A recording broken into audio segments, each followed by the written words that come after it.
Colleagues, good morning. It's great for me on this Thursday to talk to you about the Legal Practice Act. We do not have often the opportunity to talk personally as we have in Pretoria, but I would like to share this with you at this stage so that there are important elements to talk about. It is very important that we see the Legal Practice Act as important for the future of the profession and the country. It is really necessary that we understand that we need a national structure for regulation, and that we can really in the future also see that the public benefits from what will be put in place, and there is proper regulation of legal services. Now, what I want to tell you is that the Law Society is certainly not treating this process lightly. It is making a lot of effort to research, to make inputs, and to participate in discussions. In fact, the National Forum, which is responsible for putting the new plan into action in about 2 years, are representative of the profession. We've got 8 members, and our 8 members are serving on the committees of the Legal Practice Council Forum, the National Forum, and all 4 of the committees are also chaired by attorneys. So we've got leadership in the National Forum, and that's important for our future. As far as the Legal Practice Council is concerned, there are 4 committees. The one deals with the governance of the future profession, the HR position of the future dispensation, the rules of the new regulator, and also then very importantly is for legal education, the future of access to the profession. Now, as far as education is concerned, if I can for the moment just briefly focus on that, we are actively involved. Myself is making a contribution to the process by submissions, and to date all our submissions have been made not only on the issue of access to the profession, but also with regard to the provision of education. It also includes discussions with role players such as the advocates and other bodies such as the law deans, etc.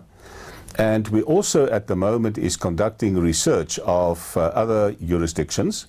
We're looking at jurisdictions in Africa and in Europe, America, Australia, to see what is the best we can take from those areas, and then to make a submission to the Legal Practice Forum.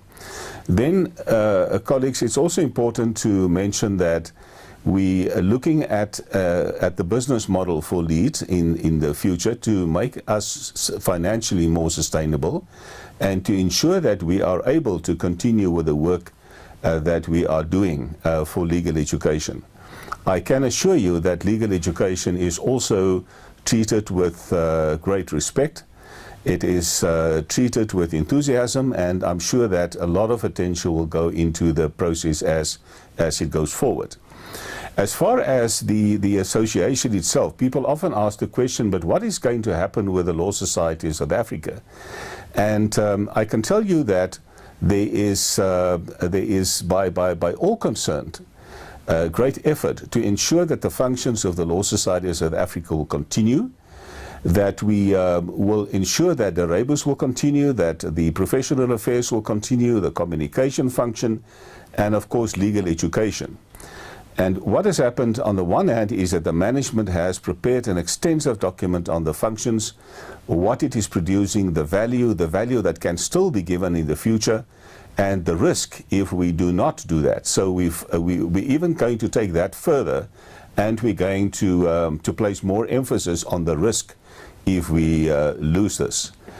So, and then secondly, it is also important to mention that on Wednesday and Thursday, the Council will consider the establishment of an association for the profession that will take care of the functions, and that will be a professional interest body that will not be the same as the Legal Practice Council, but that will promote the interests of the profession, of course in the interest of the public still, but make sure that we continue serving the interests of the profession.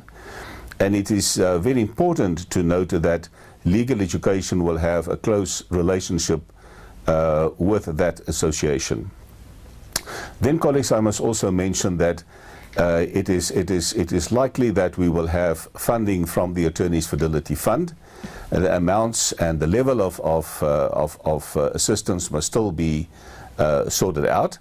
But there are continuous talks about how this will happen and to what extent that will happen. But we are making this a serious matter. I want to get to the situation of how people feel about the Legal Practice Act, because we fully understand that where you are sitting, especially at our schools, and you are at a distance from where we are in Pretoria and from the processes, you are sitting there, you wonder, but you know, how long is this going to take? How is it going to affect my job and my office? What will happen to my income? And will it not suddenly happen that I am without an income? And unfortunately, there are people, not only in the Law Society, but there are also people outside the Law Society who are pessimistic. They sometimes you hear rumors that staff hear that you will be without a job in 6 months. Why don't you start looking for work? And I can understand that people are upset by that. But what I must seriously warn everybody is, do not give in to rumors. Do not listen to rumors, because it's often people that have no connection with the process. They don't know what's going on, and they apparently find some kind of pleasure to upset people by this kind of thing. We have undertaken on many occasions that as far as the future is concerned, we will tell you, we'll talk to you. Whatever we know from our side, we will talk to you about. If we know about new developments, we inform you about that. You will often see that there's an advisory distributed by our communication department. We will see in the rebus what is happening. There are other reports going. So we want to tell you what is happening. But what I want to assure you is that there will not be a sudden change. We will not come to you and approach staff and say that by next month you will not have a job. When we know where the future process is leading, we will talk to you about how it's going to work and what is relevant to every individual in the Law Society. So there will be ample discussions, there will be notices, there will be compliance with procedures, law, and so on. So that will happen. I must emphasize that. So we will talk to you. What I want to stress today, in conclusion, colleagues, there are a number of things that I think is important for legal education in particular. The first thing I must stress very sincerely is that there mustn't be place in this association for negativity.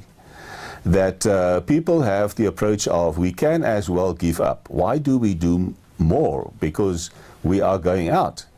Now, my personal belief is, if you lose your faith in what we're doing, we can as well close the door now. And you know, I must also be honest with you. If your leadership works with negative people, the leaders become negative, and they may as well say, but why do I make the effort if people don't feel faith in what we do? So we have to work on this issue, and I know it's difficult because you know that there are changes, but really, colleagues, changes are part of our life. That happens in every respect of our life. School systems change, political systems change, and we have to adapt to that. It's not easy, but it's necessary to do that. And we've got to fight negativity in our own ranks, and we've got to work on that so that we have more faith in what we are establishing. I sent you some items that L.E.A.D is working on at the moment. I think that must tell you that this is not a dying organization. And whatever and how we do things in the future are things that have to continue for the benefit of our country. Secondly, I want to say that we have to observe the quality of what we do. The first thing that happens, that we must avoid to happen, is that somebody will say, but you know, training is not good. There's no discipline, the quality of the training is not good, lecturing is not good, assessment is not happening well, there's an irregularity. Those things must be very strongly avoided so that we do not have that sort of reputation developing. It must be best quality. Only in that way you're saying to people, this has got to go on. Lastly, and very importantly, I think the greatest asset that we have as legal education is the relationship that we have with other people and with other institutions. We have to work hard on that. We've got to avoid those situations where we act in anger, where we act with apprehension, and we have to invest in relations. That's why we said in the past, have good relations with your university, have good relations with your with the advocates, with instructors, with attorneys, and with all other role players. You have to build and strengthen these relations constantly. If we do not treat our relationships respectfully, they will just disappear. And we cannot afford that. We've got to strengthen the relationships with all stakeholders continuously. But also, colleagues, let me make that very clear. If we destroy the relationships internally, we have a problem. And I have to be very, very, very clear on this. It would be a serious problem if anybody in the L.E.A.D family would take action that harms the relationship within our organization, and we have to deal with that. We are fortunate that we have an organization where people are supportive. We have seen from our cross-functional support that every section is doing well. There are here and there are issues that require a section maybe to give some attention to. But we've got people who cooperate. We've got people that are passionate, and we've got to keep it that way so that we've got a strong team. You don't say to people, you have to be a team. You've got to develop a team, and a team comes from everybody, and it comes from the efforts of everybody. So, colleagues, I thank you for listening to me for the few minutes. I want to invite you at any time, if anybody wants to talk about what we have raised this morning, please talk to me about that. You can write to me about that. We can talk when we meet at a meeting, at a quality assurance meeting or a board meeting. We can talk it further. But please let's talk about that. Let's not sit with a concern that we do not address. I thank our e-learning department for assisting with this recording this morning. I wish you a wonderful day, and may you be safe. Thank you so much.